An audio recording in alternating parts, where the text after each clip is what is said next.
Oi, gente, boa noite. É, Vamos começar a nossa revisão, a última revisão para a prova. Por que eu resolvi fazer gravada? Porque em conversa com os representantes, é, a gente combinou assim, porque o meeting ele está dando muito erro na gravação das aulas ao vivo. Na segunda-feira eu tive problemas. Na terça, vários outros professores comentaram que tiveram também. Então, para garantir que os alunos que não estão podendo assistir às aulas ao vivo não vão ficar sem revisão, eu resolvi gravar, certo? Mas no horário da aula eu vou estar disponível tanto no bate-papo lá no mural, quanto no final da aula, depois que vocês assistirem, a gente pode entrar para fazer uma chamada e tirar algumas dúvidas pessoalmente. Outra informação importante, eu vou fazer um questionário, eu vou postar um questionário onde eu estou respondendo, vou fazer no mesmo formulário que vai ser a prova, umas questões rápidas, poucas questões rápidas, só para vocês treinarem e, principalmente, além de treinar o conteúdo, treinar a ferramenta que vai ser a prova. Eu estou atribuindo uma nota a esse formulário, mas ele não vale nada, tá? É só para vocês verem exatamente como funciona. Lembrarem de apertar o botão, de enviar, porque se eu não receber a prova, não tenho como avaliar. Enfim, para vocês se familiarizarem, quase que não sai, com a ferramenta. Outra informação importante, a revisão de hoje a gente vai ver só teoria geral do direito societário, porque as sociedades em espécie a gente já revisou ao vivo sexta passada e eu consegui postar o vídeo. Mas, como eu sou muito boazinha, eu fiz um vídeo pequenininho, de 10 minutos só, que seria a revisão da revisão, onde eu trago os tipos societários em espécie, tá? Então, eu estou falando da sociedade simples, da cooperativa, do empresário sociedade rural, da sociedade em comum e da sociedade em conta de participação. Do assunto da nossa prova, eu acho que eu não estou esquecendo nenhuma não, né? Mas, enfim. Se eu esqueci de falar alguma, está caindo o assunto que a gente deu, mas eu acredito que a gente já revisou sexta. Mas eu acredito que eu abordei todos. Tá? E assunto da nossa prova. Teoria geral do direito societário. O que é? Conceito de empresário, conceito de sociedade, elementos do conceito de empresário, elementos do conceito de sociedade, os diversos tipos de sociedade, sociedade empresária, sociedade não empresária, sociedade personificada, não personificada, sociedade de capital, sociedade de pessoas, enfim, as características do direito societário, certo? Então, vamos começar, sem mais delongas. O assunto da prova, resumindo, tá o quê? Mamão com mel, né? Facílimo. Mais fácil do que isso, impossível. Deixa eu abrir aqui os slides para a gente começar. E apesar de estar fácil, gente, é importante vocês realmente levarem a sério esse conteúdo, porque... Oh, gente, cadê os slides? Não está aparecendo aqui para mim agora. Porque eles geram, por mais que a gente ache que não, eles geram uma série de debates extremamente relevantes para o dia a dia da advocacia. Você vê, conforme a gente conversou sexta-feira, atualmente está se discutindo um elemento essencial do conceito de empresa, de empresário, que é a atividade econômica organizada. Para quê? Para ver se associações, fundações, o próprio empresário rural, ele deve ter acesso às normas de falência e recuperação judicial. Eu até escrevi um artigo sobre isso, foi publicado na data de hoje, quinta-feira. Então, é bom vocês, quem puder, dar uma olhadinha. Bora lá.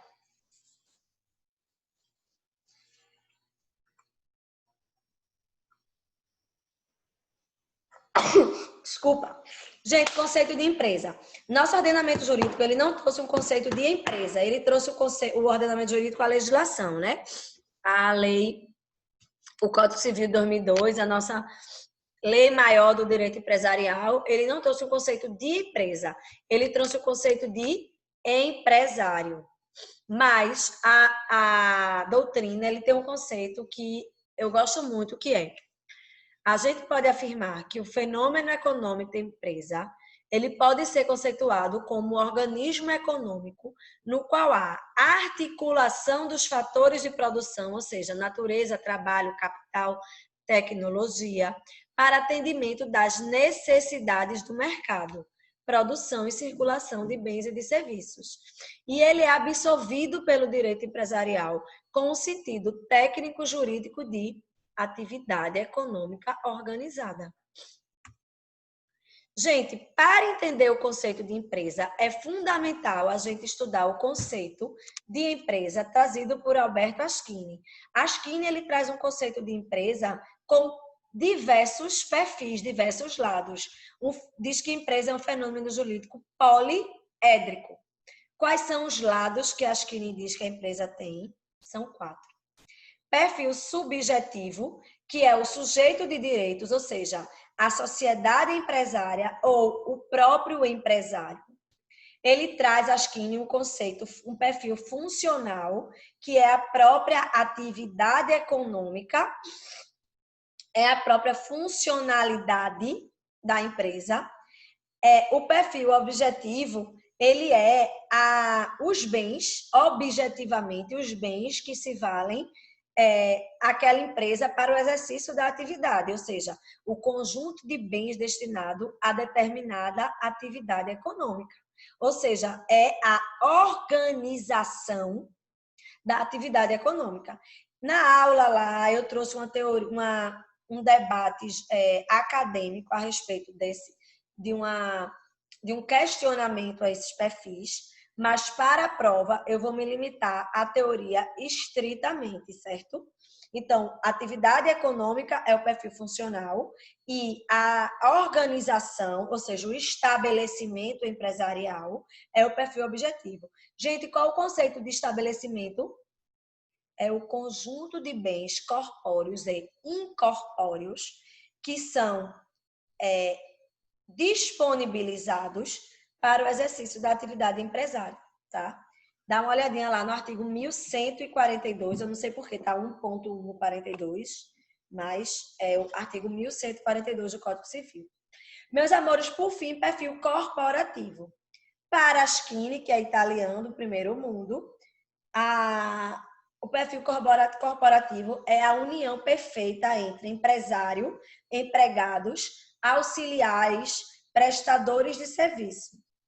Na realidade brasileira, na verdade, esse perfil ele é um perfil hierárquico, porque os empregados estão embaixo e os empregadores estão no topo de uma pirâmide. Mas para Aschini, o nome dele é perfil corporativo.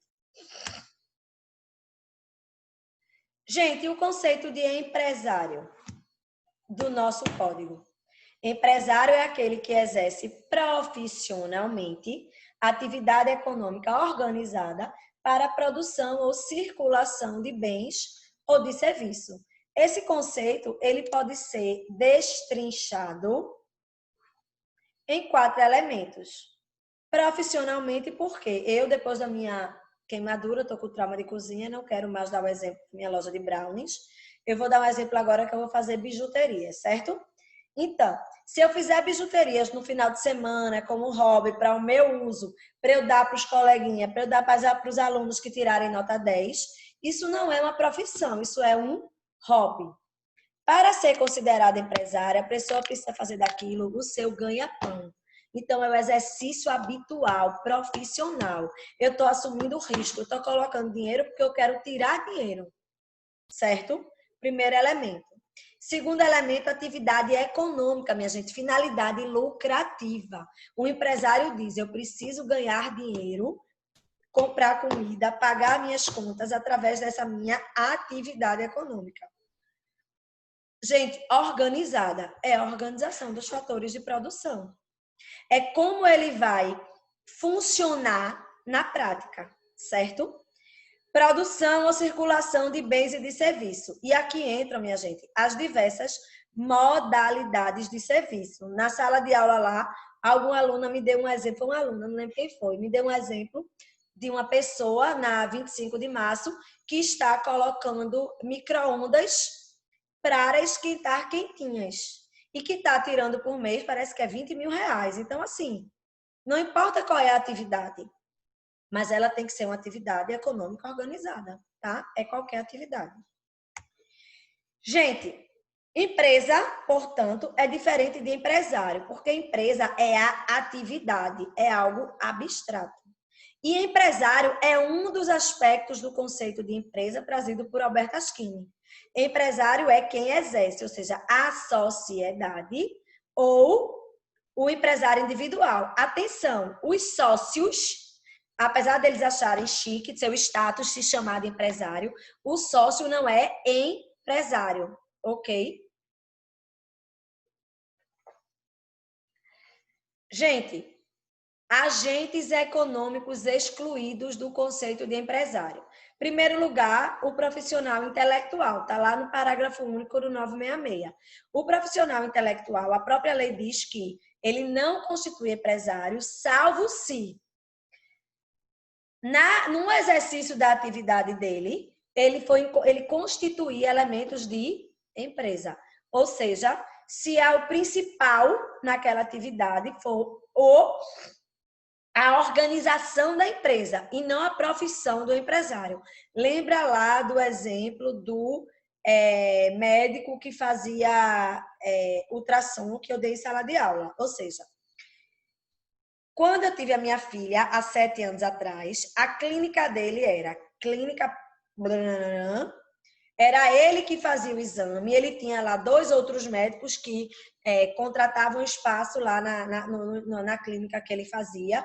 Ele tinha secretária, ele tinha manobrista, ele tinha a técnica que auxiliava ele, mas ele fazia a atividade dele, a essência da atividade dele. Hoje em dia ele tem 2 clínicas, deixou de ser clínica, não é o nome dele, agora é o nome medicina fetal, é um nome específico lá da atividade. Ele tem vários médicos, ele não aceita mais o plano de saúde e eu perguntei lá por curiosidade, em vez de ele atender todo dia lá, atualmente ele vai uma manhã na quarta-feira para uma clínica e uma tarde na sexta-feira para outra clínica. Ou seja, hoje ele é empresário que gere diversos médicos ali. Então ele deixou de ser um profissional intelectual, um profissional liberal, um médico que tem uma clínica para ser um empresário do ramo de ultrassonografia. Então, o que diferencia, eu sei que é difícil, mas o que diferencia o profissional intelectual, aquele médico que tem um consultório e até pode ter uma sociedade simples, mas não é a sociedade empresária, de uma sociedade empresária é a atividade. Ele deixa de fazer daquilo a profissão dele para gerenciar vários outros profissionais. Sociedade simples, minha gente, o próprio nome diz e o próprio código diz. A sociedade simples é aquela que não é empresária, é a sociedade por exclusão. A atividade econômica rural, a gente vai ver detalhadamente, mas ela também, na verdade, ele está excluído enquanto ele não realizar o registro dele. Se ele realizar o registro, ele passa a ser empresário para todos os efeitos legais. E, por fim, as cooperativas, porque o 982, ele já diz, o código já diz, que independentemente da atividade, a sociedade cooperativa, ela sempre vai ser uma sociedade simples. Gente, eu vou parar por aqui. Olha aí o artigo. Salvo as exceções expressas, considera-se empresária a sociedade que tem por objeto o exercício de atividade própria de empresário sujeita a registro e simples a demais. Independente do seu objeto, considera-se empresária sempre a sociedade por ações e simples a cooperativa. Gente, eu vou parar, senão o vídeo vai ficar pesado e a gente volta já já.